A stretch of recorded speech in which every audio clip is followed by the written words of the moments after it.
Big बॉसचे prince Narula यांचा एक video viral गेला जिथे त्यांना अरेस्ट केलं गेलं होतं. भरपूर सारी हाईप झाली, भरपूर सारी चर्चा, न्यूज. उनका एक वीडियो सोशल मीडिया पर तेजी के साथ वायरल हो रहा है जिसमें पुलिस उन्हें गिरफ्तार कर ले जाती दिखाई दे रही है. आणि मग क्लेरिफिकेशन मध्ये कळालं की हा तर AI एडिटेड व्हिडिओ होता. आपको बता दें, सोशल मीडिया पर एक यूजर्स ने वीडियो पर रिएक्शन देते हुए AI असिस्टेंट ग्रोक से इसकी पुष्टि करने को कहा.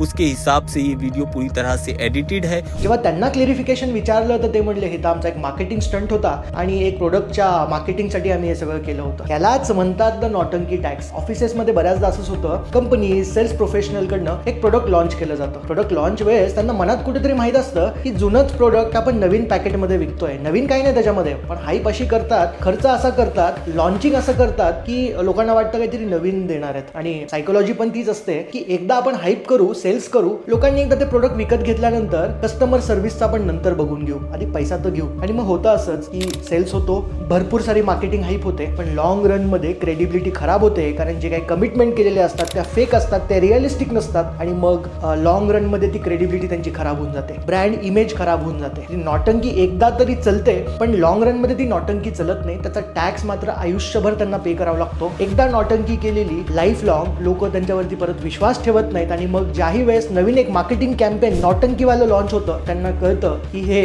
फक्त दिखाव्यासाठी आहे, फक्त हाईपसाठी आहे. म्हणून नॉटंकीपासून दूर राहणं गरजेचं आहे. मार्केटिंग असो किंवा रिअल लाईफ असो, नॉटंकीपासून दूर राहा. इम्पॉर्टंट आहे रिअलिस्टिक राहा.